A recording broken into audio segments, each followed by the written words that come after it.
When we finally find life somewhere out there beyond Earth, it'll be at the end of a long search. Life probably won't announce its presence to us, we'll have to follow a long chain of clues to find it. Like scientists keep telling us, at the start of that chain of clues is water. The discovery of the TRAPPIST-1 system last year generated a lot of excitement. 7 planets orbiting the star TRAPPIST-1, only 40 light-years from Earth. At the time, astronomers thought at least some of them were Earth-like. But now a new study shows that some of the planets could hold more water than Earth. About 250 times more. This new study focuses on the density of the 7 TRAPPIST-1 planets.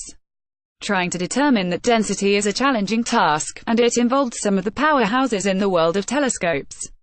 The Spitzer Space Telescope, the Kepler Space Telescope, and the Specular's Search for Habitable Planets Eclipsing Ultra-Cool Stars facility at Essos Paranal Observatory were all used in the study.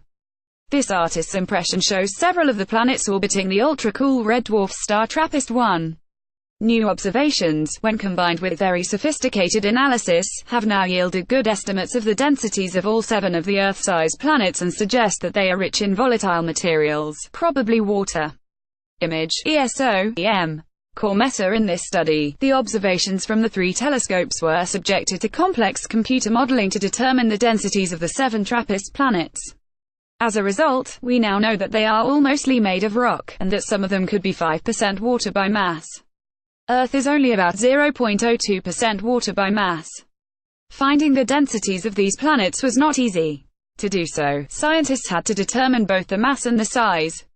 The TRAPPIST-1 planets were found using the transit method, where the light of the host star dips as the planets pass between their star and us. The transit method gives us a pretty good idea of the size of the planets, but that's it. It's a lot harder to find the mass, because planets with different masses can have the same orbits and we can tell them apart. But in multi-planet systems like TRAPPIST-1, there is a way. As the planets orbit the TRAPPIST-1 star, more massive planets disturb the orbits of the other planets more than lighter ones. This changes the timing of the transits. These effects are complicated and very subtle according to the team, and it took a lot of observation and measurement of the transit timing, and very complex computer modeling, to determine their densities. Lead author Simon Grimm explains how it was done. The TRAPPIST-1 planets are so close together that they interfere with each other gravitationally, so the times when they pass in front of the star shift slightly. These shifts depend on the planet's masses, their distances and other orbital parameters. With a computer model, we simulate the planet's orbits until the calculated transits agree with the observed values, and hence derive the planetary masses. First of all, this study didn't detect water. It detected volatile material, which is probably water. Whether or not they've confirmed the presence of water, these are still very important results. We're getting good at finding exoplanets, and the next step is to determine the properties of any atmospheres that exoplanets have. Team member Eric Agol comments on the significance. A goal of exoplanet studies for some time has been to probe the composition of planets that are Earth-like in size and temperature. The discovery of TRAPPIST-1 and the capabilities of Essos facilities in Chile and the NASA Spitzer Space Telescope in orbit have made this possible, giving us our first glimpse of what Earth-sized exoplanets are made of. This diagram compares the sizes, masses and estimated temperatures of the TRAPPIST-1 planets with solar system planets. The colors indicate temperatures and the black line matches the densities and composition of the terrestrial planets in the solar system. Planets above the line are less dense, and planets below are more dense. Image, EXO, S. Grimm al. This study doesn't tell us if any of the TRAPPIST planets have life on them, or even if they're habitable. It's just one more step on the path to hopefully, maybe, one day, finding life somewhere. Study co-author Bryce Olivier Demery, at the University of Bern, said as much. Densities, while important clues to the planet's compositions, do not say anything about habitability. However, our study is an important step forward as we continue to explore whether these planets could support life. This diagram compares the masses and energy input of the 7 TRAPPIST-1 planets, along with the properties of the 4 innermost solar system planets.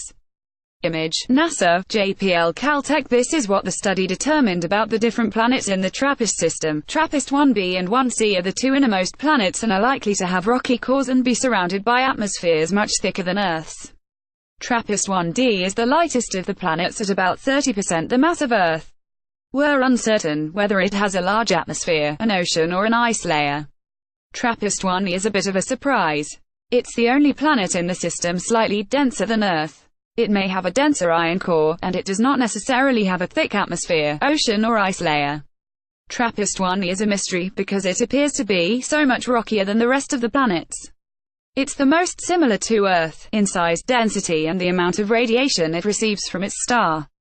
TRAPPIST-1f, G and H might have frozen surfaces. If they have thin atmospheres, they would be unlikely to contain the heavy molecules that we find on Earth, such as carbon dioxide. The TRAPPIST-1 system is going to be stew for a very long time. It promises to be one of the first targets for the James Webb Space Telescope, we hope. It's a very intriguing system, and whether or not any of the planets are deemed habitable, studying them will teach us a lot about our search for water, habitability, and life. ESO, exoplanets, extrasolar planets, featured, search for life, TRAPPIST-1.